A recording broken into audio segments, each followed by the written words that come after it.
dedikasyon natin ay talagang nakaangkla sa Panginoon, no?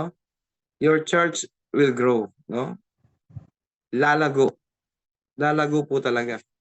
Baliktarin mo lang, kapag hindi ka dedicated, malamang, sigurado, hindi lalago.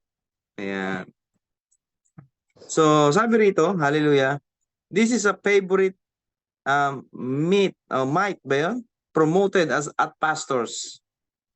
Talagang ito daw po yung paborito, no? Na alamat ng mga promoted na pastor. So, pastor conference where speaker piously imply, pag sinabi nga piously o P-I-O-U-S-L-Y, ito po yung makajos. Okay? Sa Tagalog, no?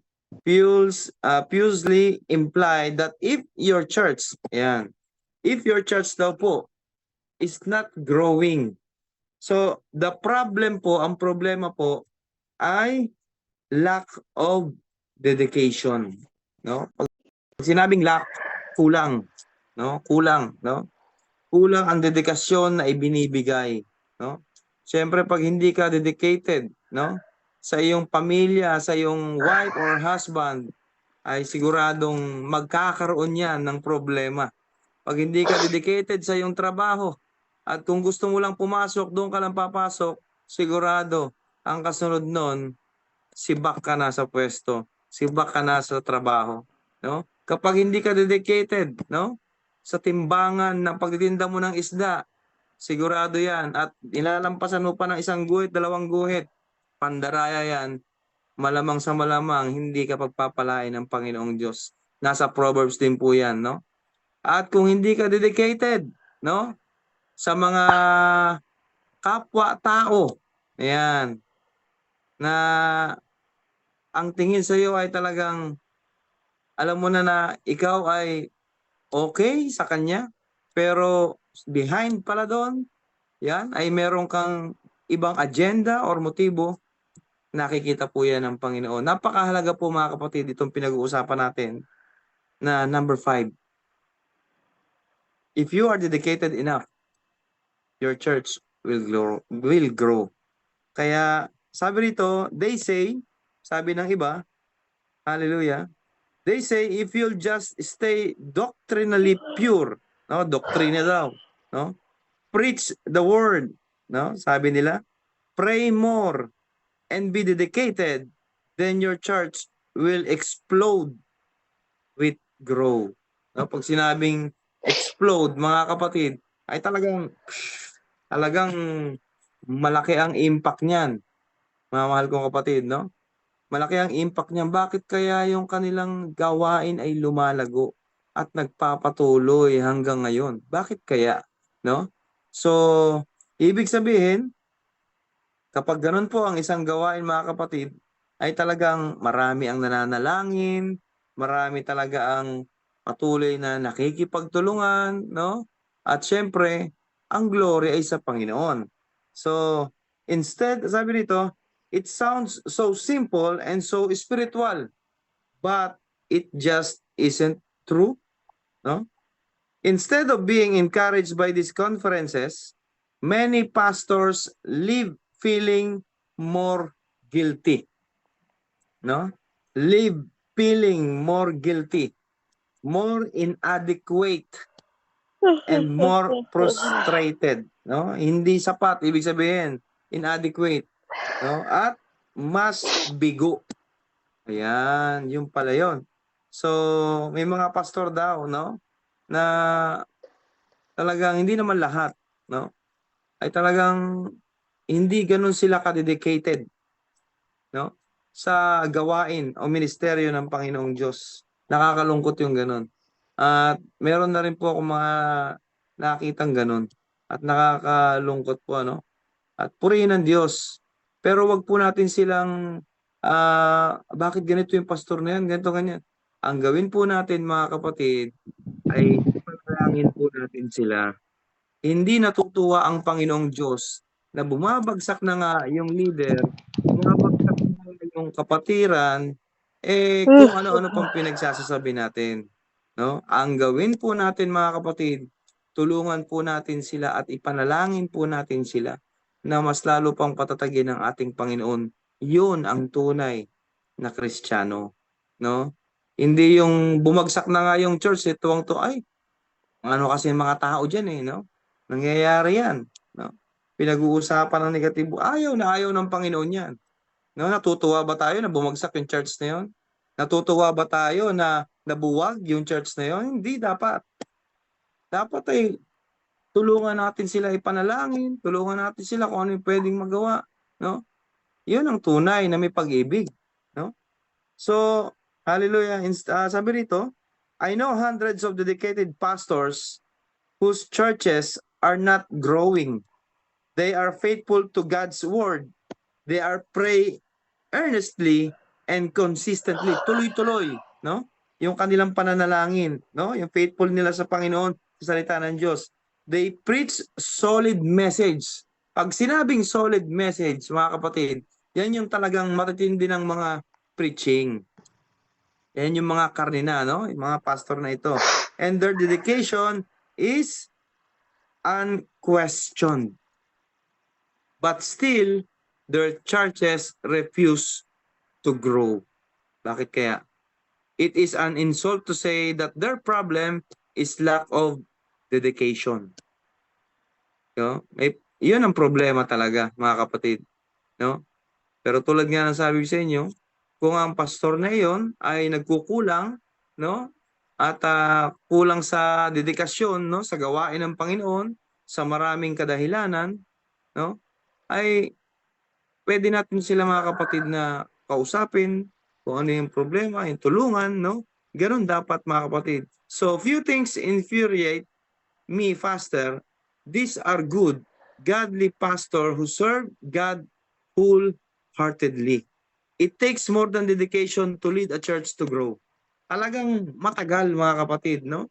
Talagang matindi ang labanan, mga kapatid, lalo kung ikaw yung tumatay yung pastor, ikaw yung tumatay yung leader, no, ng isang church, no?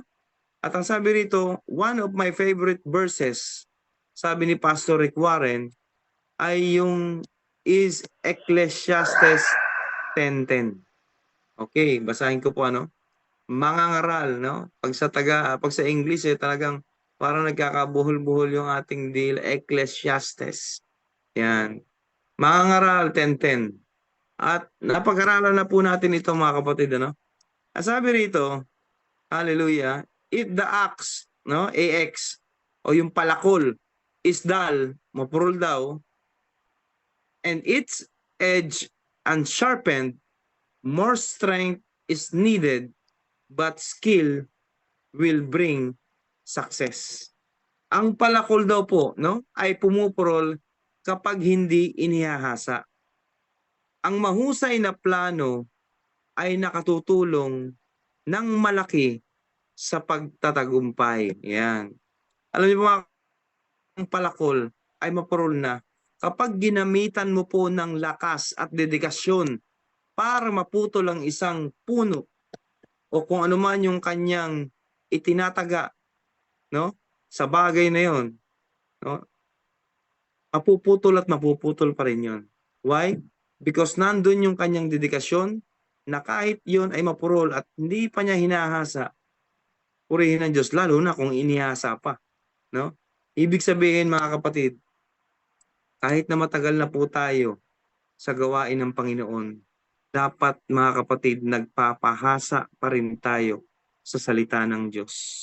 Hindi porke pastor ka na, pastor na ako, Pastor Art, o leader na tayo, or kung sino man, no, na talaga matatagal na sa gawain, dapat patuloy pa rin po tayong nagpapahasa sa ating Panginoong Diyos. Nagpapalakasan. Kasi napakainam, no, na palaging matalim, no, ang ating pong mga palakol. Ibig sabihin, matalim or hasang-hasa yung ating espiritual. Babad, no?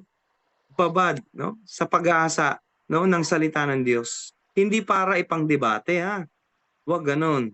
Hindi para sabihin magaling, ay alam ko ang buong Bible, hindi ganon, no? para ito po yung ating pong panangga sa anumang gagawin ng kalaban na pandaraya sa ating isipan. Yun po, no? Kaya marami kasi talaga na talagang maalam, no, sa Bible, no? At talagang kahit anong tanong, ang nakakalungkot pinagdedebatehan pa nila, no? Hindi po ganoon, hindi po nais ng Panginoong Diyos 'yon, no? So, sabi rito, notice that says skill, not just dedication, will bring success. Yan. So, if I have wood, sabi rito, no? If I have wood o kahoy to chop, no? Para tagain, no? O i-chop-chop, I'll do better job by sharpening my axe first. Kung meron daw akong gustong chop, kung meron tayong gustong chop-chopin na puno, dapat muna hasain muna natin yung palakol. No? Wag kang bira ng bira. Sayang yung lakas. Mainam, no? Sa lakas natin manggagaling kasi bigay naman ng Diyos ang lakas na yan eh, no? Pero kapagod 'yun ha. Nakakapagod 'yun. Eh meron namang solusyon eh. Hasain mo muna, no? Marami kasing Kristiyano sugod ng sugod pero mapurol na pala. Yan ang nakakalungkot. Ang itinuturo sa atin ng Panginoon, ang wisdom na binibigay sa atin ng Panginoong Diyos, anak, magbasa ka muna. Magbasa ka muna. Mag-meditate ka. Hindi ka lang magbasa. I-meditate mo yung salita. Nandyan na. No? Huwag tayong atake ng atake. At nakakalungkot, Kristiyano na, no? Pag may nakakausap na hindi Kristiyano, nangyayari ito mga kapatid, ano? Yung maalam na sa Bible. Abay, hinusgahan na ang hindi wala pang relasyon sa Panginoon. Hindi po dapat ganoon, no? Pag alam natin na siya bago pa lang, no? Hindi dapat na ganoon. Matalas na ako eh.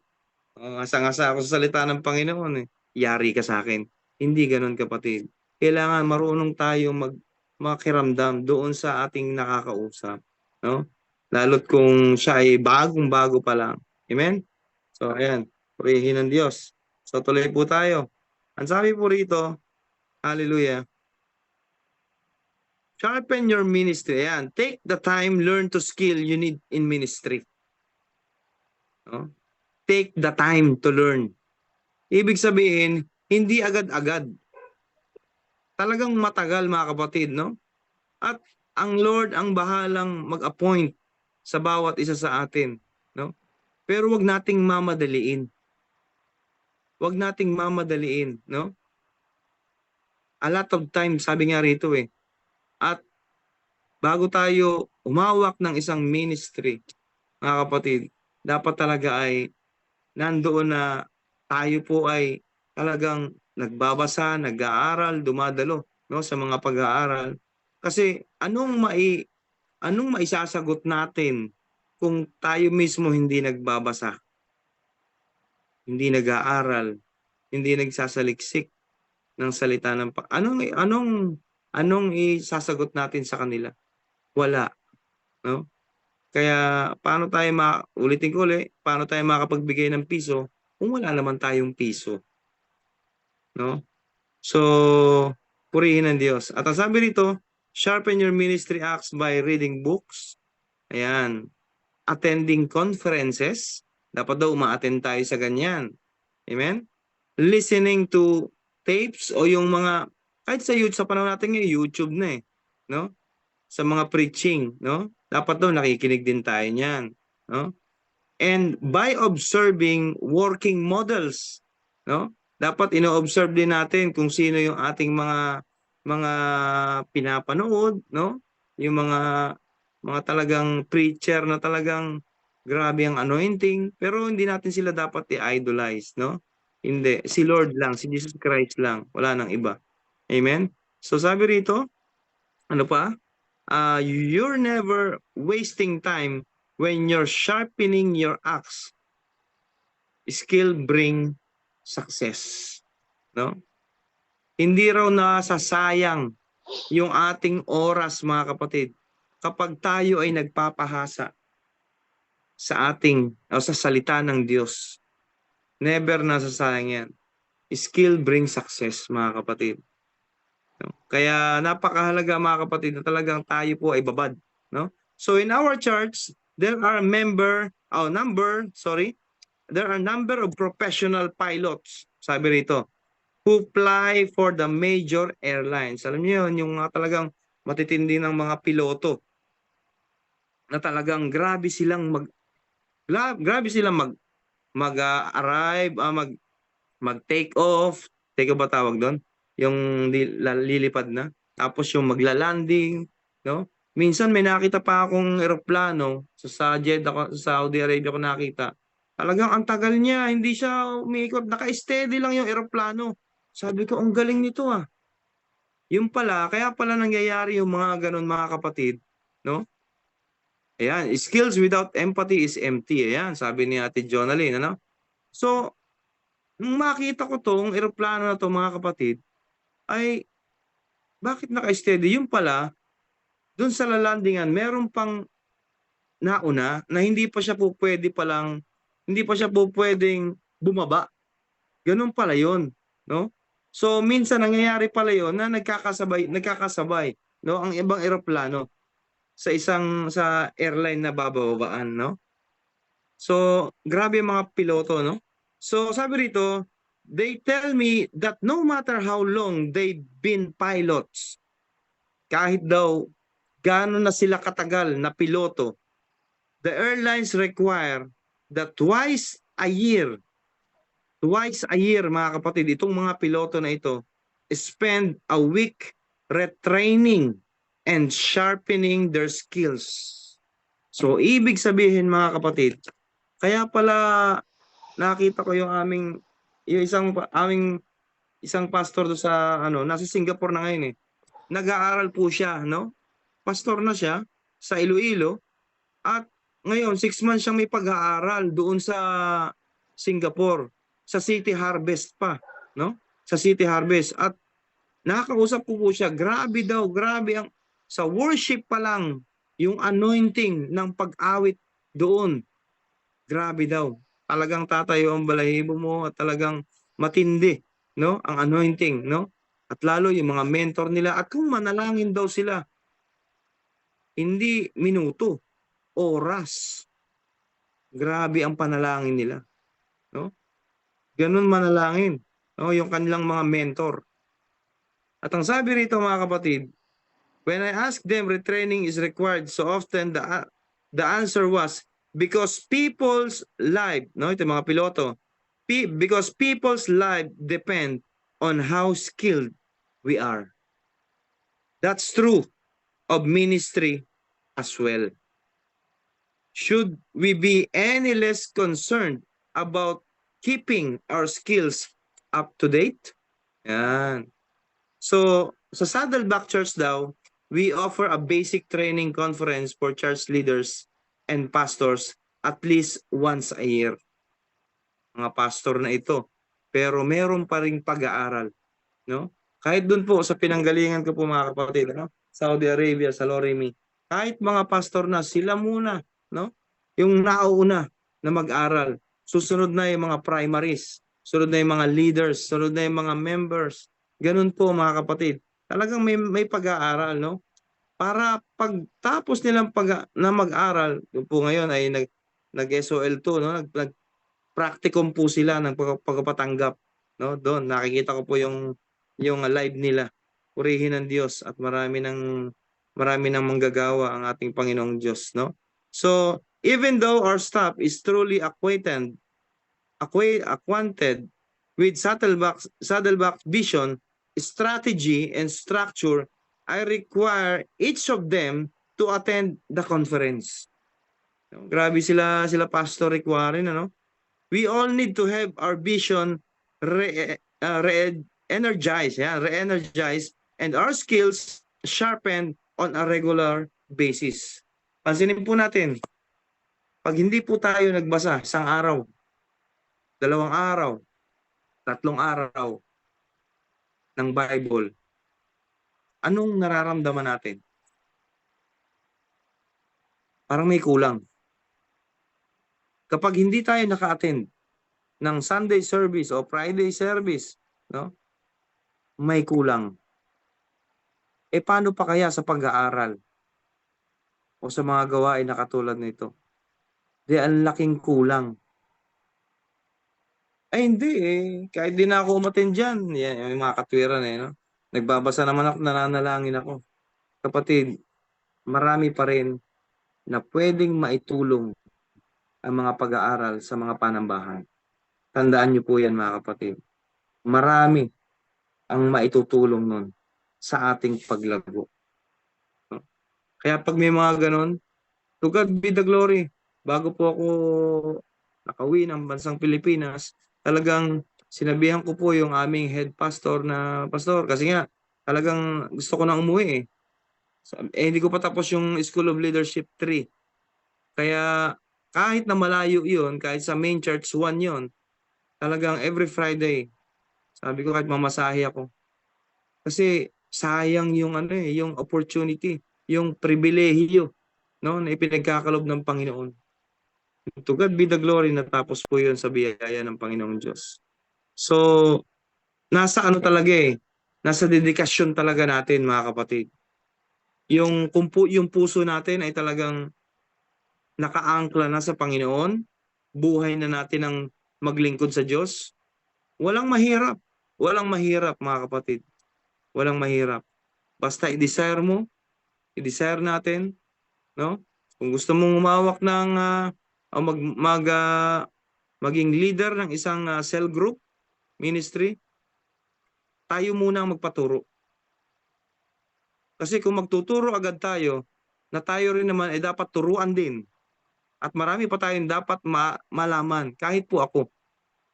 Kahit sino po sa atin. No? Kahit nasabihin na natin nakailang ulit na nating nabasa ang Bible, may mga fresh revelation pa rin po yan. No? Kaya ang salita ng Panginoong Diyos ay dapat talagang lagi yan, no? Na binabasa at minimeditate. Amen? So sabi rito, the reason the Apostle Paul was effective. Yan, kaya naman natin si Apostle Paul, di ba? The reason the Apostle Paul was so effective in planting and developing churches was because he was skilled at it. No? Siyempre, ang Holy Spirit ay kasama niya. So he admits this in 1 Corinthians 3:10 nang sabi niya rito, by the grace of God has given me. Grasya. Kaya si Apostol Paul, hindi niya inaangkin kung ano man yung kasipagan na meron na ginagawa niya dahil yon ay galing at biyaya at grasya ng Panginoong Diyos. So I laid a foundation as an expert builder. No? Kaya nga isang sa Bible na bago daw tayo magtayo, no, ng isang building, no, kailangan naka-ready. Naka-ready talaga. Hindi yung naitayo mo lang, hindi natapos. Kailangan po tapusin, no?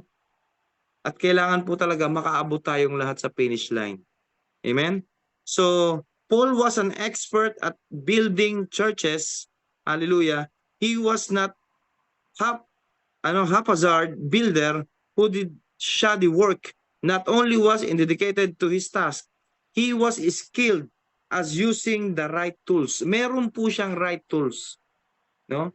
At yun po yung gabay, no, ng banal na espiritu. Kung ano po yung pinapasabi ng Panginoong Jesucristo, yun po ang kanyang isinusunod. So we too must learn to use the right tools in building a church. Kasi po pag nagtuturo po tayo mga kapatid, siyempre una muna manalangin, no? At una muna magpaturo muna tayo. Pangalawa, kailangan po talaga na mag-meditate, mag-aral, magpasakop, no? Kasi kung gusto nating magpasakop yung tinuturuan natin, tapos ikaw hindi ka rin nagpapasakop sa iyong head, anong mangyayari, no? Tapos pagdating sa family, pagdating sa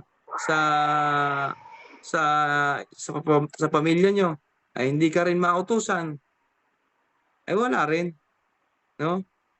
Mainam ka lang doon sa mini-minister mo pagdating sa pamilya nyo, hindi ka maayos na leader, na magulang, wala rin yun. Kailangan sa'yo muna mag-umpisa sa pamilya mo, makita ng anak mo, ng asawa mo, na talagang ikaw ay karapat-dapat at talagang may nabago sa'yo. May nabago sa atin, no? At doon magiging effective talaga mga kapatid, no? If all you have is a hammer, ayan, no? Martilyo, in your ministry toolbox, you'll tend to treat everything as a nail. Ulitin ko po, if all you have is a hammer, no? Kung meron ka lang martilyo, no? Sa iyong ministry toolbox, you'll tend to treat everything as a nail. Iti-treat daw natin yung iba na pako lang. Kahit man tayo, kapako-pako rin eh.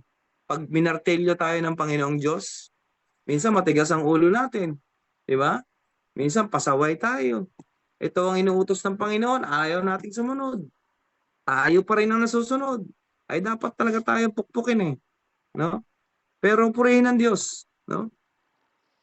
Kailangan daw you'll tend to treat, alagaan, aalagaan mo yung mga nail na yan. No? Hindi porket martilyo ka na, martilyo na tayo, leader na tayo, pupukpukin mo ng pupukpukin ng madiin yan, bago lang yan eh. Yung iba matatagal na, no? Pero ang tunay na magpupukpok sa atin lahat, walang iba kundi ang salita ng Diyos, mga kapatid. So the Bible also compares ministry to farming, no? Ang daming sample dito ni Pastor Rick Warren. Yung Bible daw po kino-compare niya as a minister of farming. Another profession that requires skill. A farmer can be dedicated and hard worker, but he must also be skilled. Kahit yung farmer na yon, in using the right equipment. If he tries to harvest a corn, ayan, cornfield, sabi rito. Kung magta-try daw siya, no, na i-harvest yung cornfield with a wet harvester, no, yung biruin mo ang gagamitin mo mag-harvest yung marunong sa mag-harvest ng trigo, tapos ang i-harvest yung mga corn. Sabi rito, he's bound to fail. Hindi naman marunong mag-harvest ng corn yun, tapos ang kinuha mo ang kinuha natin nag-harvest ng trigo pala. Ito pa sample. If he tries to harvest tomatoes with a cotton picker, he'll end up with a mess. No? Magulo. Mag-harvest ang kailangan mag-harvest ng kamatis eh. Bakit ang kinuha mo yung nag-harvest ng cotton picker? Hindi ganon, no? Kamatis. Kung ang i-harvest ay corn, yung marunong sa pag-harvest ng corn. Yan ang true farmer. Kung ang i-harvest ay kamatis, yung marunong mag-harvest ng kamatis. Tama. No? Ganun dapat mga kapatid, no? Yun effective yun, no? So, successful ministry mga kapatid, like farming, requires more than dedication and hard work. It takes skill, timing, and right tools. Ulitin ko po ulit. It takes skill, timing, and the right tools. Huwag sugod ng sugod. No? Hindi porket marami na tayong alam sa Bible, sugod na tayo ng sugod. Tingin muna natin kung ano yung nais ng Panginoong Diyos. Amen? So many simplistic solutions for church growth are couched in such pious terms that it makes it difficult for anyone to challenge them without seeming unspiritual. Somebody needs to boldly state the obvious. At ang sabi rito, prayer alone will not grow a church. Amen. Some of the greatest prayer warriors I know are pastors and members of dying churches. Kaya napakahalaga mga kapatid ng sama-samang pananalangin. Mahalaga din po yung personal na manalangin. Pero powerful yung sama-samang pananalangin. Tandaan po natin. Kaya merong ministry na ipinagkatiwala sa ating kapatid, prayer warrior. To God be the glory. No, kapag may nag-post sa mga group, no, pinagpe-pray natin, no? Purihin ng Diyos. Kahit hindi man magsalita, mag-message doon sa group, pag-pray po natin 'yon, mga kapatid. Napaka-powerful ng prayer. Amen? Of course, prayer is absolutely essential. Every step of Saddleback Church development has been bathed in prayer. In fact, I have prayer team that prays for me while I speak at each of our 4 weekend service. Grabe! Habang nagpipreach si Pastor Rick Warren, meron pala siyang team na nagpe-pray sa kanya. Habang siya nagpipreach. Dito kaya, may nagpe-pray kaya ngayon? Habang ginagamit po ang inyong lingkod? Amen. Yun po ang ating pong nasain. Tulungan po natin ang ating mga kapatid, ang ating mga pastor, no? Ganun po, mga kapatid, hindi, ay, kaya mo na yan. Matagal na yan ang nililingkod, kaya mo na yan, matatag na yan. Hindi po. No? Ang sabi ng Bible, wag mo sabihin matatag ka na, baka yan ay kabagsak mo. 1 Corinthians 10:12. Wala pong matatag. Lahat po tayo umaasa sa Panginoon. Kapag sinabi nating malakas na tayo, aba, yan ay yung umpisa ng pagbagsak natin. No? Kaya purihin ng Diyos, salamat sa mga nagpe-pray. No? A prayerless ministry is a powerless ministry. Ulitin ko po. A prayerless ministry is a powerless ministry. But it takes far more than prayer to grow a church. It takes skilled action. One time, God told Joshua to stop praying about his failure and get up and correct the cause of it instead.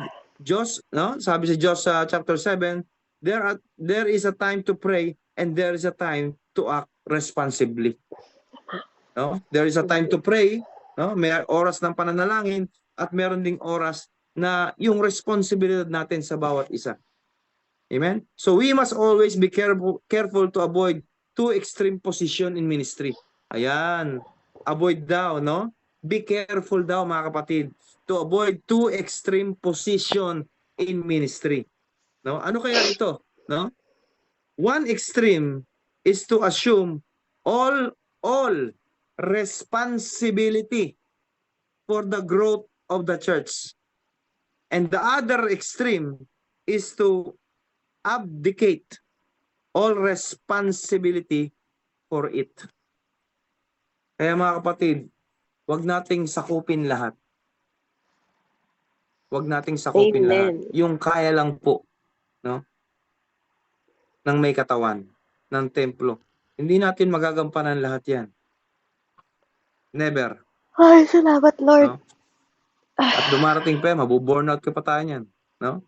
So I am deeply indebted to Joe Ellis for identifying these two extremes and helping me sort out the issues of responsibility and faithfulness in ministry. So Joe identifies the first error as a practical humanism and the second as pious irresponsibility. Both are fatal to a church. Pag sinabi pong fatal, mga kapatid, F-A-T-A-L, nakamamatay. No? Both are fatal. Kaya bilang payo ko po, mga kapatid, ano, ay kung ano lang po yung nais na kaya ng ating pong sarili para sa Panginoon. Actually, yung mga taga-punas nga, yung taga-ayos ng bangko, that is a ministry. Nalulugod po ang Panginoon yan. Pero yung sakupin natin lahat, hindi po okay yan. No? Yes, sa Panginoon, ginagawa mo sa Panginoon. Okay yan. Pero darating yung time, no? Na baka magmumurmuring na at magreklamo na. Okay? Pag ganun ang nangyari, hindi na nalulugod ang Panginoon dun. Hindi na nalulugod, mga kapatid. Amen? Kung ano lang, no? Magmamasyal din kayo. Maglaba rin kayo, no? So, purihin ng Diyos. Sabi rito, first, we must avoid the error that all it takes to grow Church is organization, management, and marketing. The church is not a business, mga kapatid. The church is not a business, sabi ni Pastor Rick Warren. I've talked to some pastors who act as if the church is merely a human enterprise with a few prayers thrown in for good measure. After listening to them, I've wondered, sabi ni Pastor Rick Warren, where is the Holy Spirit in all of this? Sabi ni Pastor Rick Warren, where is the Holy Spirit in all of this? Unfortunately, many churches can be explained away in terms of standard Sunday school, an efficient organization, and a balanced budget. Balanced budget. Nothing supernatural ever happens in these churches. The few lives are genuinely changed. Hindi po si Pastor Rick Warren na nagpabago, kundi ang salita ng Diyos. Hindi ko rin kayang mabago ang bawat isa sa inyo, kahit na sino sa atin, kundi ang salita lamang ng Panginoong Diyos ang magpapabago sa buhay ng bawat isa. And all of our plans, sabi rito, programs and procedures are worthless without God's anointing. Tandaan po natin yan, mga kapatid. Lahat ng plano, ng program, ng procedure, ng isang ministry, worthless po yan without the God's anointing. Ano po ang sabi ng Psalms 127? Yan. Verse 1. Ang sabi po dyan, hallelujah, purihin ng Diyos, malibang ang Panginoon ang gumawa nitong bahay, ang ginawa ng nagtayo ay wala ring kabuluhan. Ang lungsod na hindi ang Diyos ang siyang magsasanggalang, walang saysay ang naroong nakatayong mga bantay. So malinaw, kailangan nandoon ang Panginoong Diyos. Kasama ang Panginoong Diyos. Kaya tinitingnan ng Panginoon anong motibo mo. Bakit gusto mo ng malaking church? Dahil ba naiinggit ka kasi malaki yung CCF? Anong motibo ng puso natin? Para ba sa kaluguran ng Panginoon o para maungusan yung kabila? Alam na alam ng Panginoong Diyos yan, mga kapatid. Walang nalilihim. Walang nalilihim sa bawat isa sa atin. No? So unless the Lord builds the house, its builders labor in vain. A church cannot be built by human effort alone. We must never forget whose church it is. Jesus said in Matthew 16:18, I will build my church. No? So on the other hand, we must avoid the error that there is nothing we can do to help a church grow. Kaya napakahalaga, mga kapatid, no? Na nandun ang tulungan. Walang siraan. No? Walang backfighting. No? Mahirap po yun, mga kapatid. So this is misconception is just an prevalent today. Some pastors and theologians believe that any planning, organizing, advertising, or effort is presumptuous, no? Unspiritual, or even sinful, and that our only role is to sit back and watch God to do His thing. So nakakalungkot. You will find a lot of this teaching in literature on revival.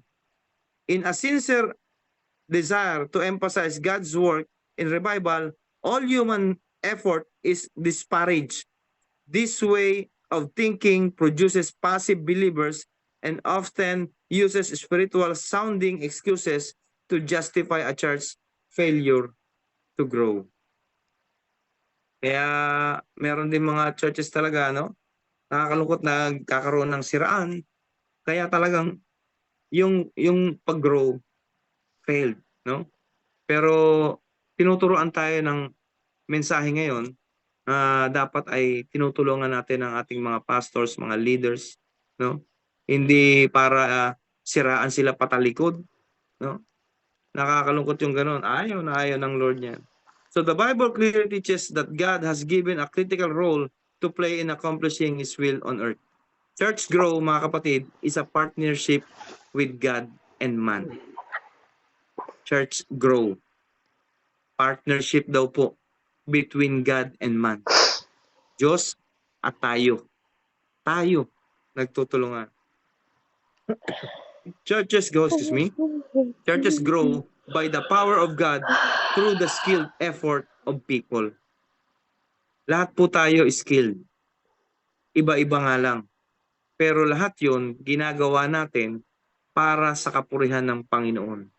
Hindi mataas yung sarili natin. No, hindi po dapat. Hindi po dapat, mga kapatid. Amen? At sabi rito, hallelujah, Glorify your name, Father. both elements, God's power and man's skilled effort, must be present. We cannot do it. Hindi natin magagawa ito, mga kapatid, without God. But He has decided not to do it without us. Amen? God uses people to accomplish His purpose. Hindi natin po pwedeng gawin ng sarili lang natin. Gusto. Kailangan kasama natin ang Panginoong Diyos sa bawat ating gagawin. Ano? So malapit na po. The New Testament is full of analogies of church. Pag sinabing analogies, yung pagkakatulad. No? Analogies of church grow that teach this principle, planting and cultivating God's garden. No? Ano po ang sabi ng 1 Corinthians? Yan. 1 Corinthians chapter 3. Amen. 1 Corinthians chapter 3, verse 5 hanggang 9. Sapagkat sino si Apolos at sino si Pablo? Amen. Nabasa na natin to. Kami mga lingkod lamang ng Diyos na kinasangkapan niya upang akayin kayo sa pananalig kay Kristo. Ginawa ng bawat isa ang gawaing tinanggap niya sa Panginoon. So ibig sabihin, yung mga disciple ng Panginoon kumilos. Verse 6, ako ang nagtanim, si Apolos ang nagdilig. Ngunit ang Diyos ang nagpatubo at nagpalago. Wag na wag nating kakalimutan ang bersikulo na ito sa 1 Corinthians 3:6 para hindi tayo magmalaki. No? 7, hindi ang nagtatanim ni ang nagdidilig ang mahalaga, kundi ang Diyos na siyang nagpapatubo at nagpapalago. Ang nagtatanim at ang nagdidilig ay kapwa manggagawa lamang. Tayo, ako, kayong lahat, tayong lahat, mga nagtatanim at nagdidilig, tayo po ay lahat ay manggagawa lamang ng ating Panginoon. At bawat isa'y tatanggap ng gantimpala ayon sa kanyang pagpapagal. Kaya mga mahal kong kapatid, itong ginagawa natin, lalo yung pag-share nyo ng Word of God, no? Pag-share natin ng salvation sa iba, hindi po nawawala ng kabuluhan yan. Verse 9, kami parehong manggagawa ng Diyos at kayo ang bukirin niya. Kayo rin ang gusali ng Diyos. See? Kaya mga kapatid, sinong pwedeng magmalaki sa atin ngayon? Wala. Kahit sino sa atin. No? Kahit bishop, reverend, pastor, head pastor. Walang kahit sinong pwedeng magmalaki. At ang sabi ng Bible, kung meron tayong dapat ipagmayabang, ang ipagmayabang natin ay ang Panginoong Diyos. Amen? So the New Testament rito, 1 Corinthians 3:10, sabi naman dito, ayon sa kaloob ng Diyos sa akin, ito naman po yung harvesting God's field. No? Ayon sa kaloob ng Diyos sa akin, ako ang naglagay ng pundasyon bilang mahusay na tagapagtayo, iba naman ang nagpapatuloy ng pagtatayo ng gusali. So ibig sabihin, nagkukontinue mga kapatid. Ngunit maging maingat ang bawat nagtatayo. Ayan. No? Ang sabi po sa verse 11, sapagkat wala nang ibang pundasyon na maaaring ilagay liban sa nailagay na. Sino yung nailagay na mga kapatid? sabi ng Bible sa verse 11 ng 1 Corinthians 3, si Jesucristo na yung nailagay. And 12, may magtatayo na gagamit ng ginto o mahalagang bato, meron namang gagamit ng kahoy, dayami o pinaggapasan. Makikilala ang uri ng gawa ng bawat isa. Kailan daw? Sa araw ng paghuhukom. Sapagkat ang araw na yaon ay ihahayag ng apoy na siyang susubok at maghahayag ng tunay na uri ng gawa ng bawat isa. Amen? Kaya mga kapatid, lahat tayo haharap sa Panginoon kung ano po yung ating ginawa, no? Tayo'y nabubuhay, judge po tayo ng ating Panginoong Diyos. Matthew 9:37 hanggang 38, kaya't sinabi niya sa kanyang mga alagad, no? Sagana ang aanihin, ngunit kakaunti ang mag-aani. Idalangin ninyo sa may-ari ng anihin na magpadala siya ng mga manggagawa sa kanyang aanihin. Marami na ba tayong dapat na anihin? No? Marami na po, napakarami. Sa paligid pa lang, huwag na tayong lumayo, sa pamilya na lang natin. Napakarami. No? Kailangan po talagang tayo po ay kumilos. Amen? So, growing Christ body, Romans 12:4 hanggang 8 and Ephesians 4:16. At ang sabi rito, hallelujah, bilang pagtatapos, for an Old Testament example, we can look to the book of Joshua. No, nabasa naman natin yung iba sa atin, nabasa natin yung Joshua, di ba? So God told the Israelites to take possession of the land. He did not do it for them. He offered them a partnership and gave them a role to play. But because of their fear, takot, no? Sa kanilang mga takot and passivity, the Israelites died in the wilderness. Namatay sila sa ilang. While we wait for God to work for us, God is waiting to work through us. Habang inaantay tayo, no? Habang inaantay natin, no, ang pagbabalik ng Panginoon, habang nabubuhay naman tayo dito sa mundo, no? Magpasa hanggang ngayon, nag-aantay ang Panginoong Diyos na magsipag din po tayong lahat. Amen? So to God be the glory. At next po, no? Next Friday, ito po yung title, There is one secret key to church growth. Yan po yung title sa susunod na Friday. There is one secret key to church growth. Hallelujah. Let us pray. Hallelujah. Father God, we thank you, Panginoon, muli sa amin pong napakinggan. Salamat po, Diyos, na muli kami po yung patuloy na pinagpapala. Lalong-lalo po, Panginoon, yung spiritual at paglago ng bawat isa. And salamat po, Diyos, sa mga kapatid namin na nagpapatuloy at patuloy mong ginagamit. Marami na pong umuwi at nagpapatuloy at nagpapagamit. Hindi man namin po sila nakakasama, pero natutuwa po, nalulugod ka, Panginoon, at ganoon din po aming mga puso na ginagamit mo na sila, Panginoon, sa iyong ubasan. Salamat po sa topic na ito, na if you are dedicated enough, your church will grow. Nais po naming lumago, Panginoon.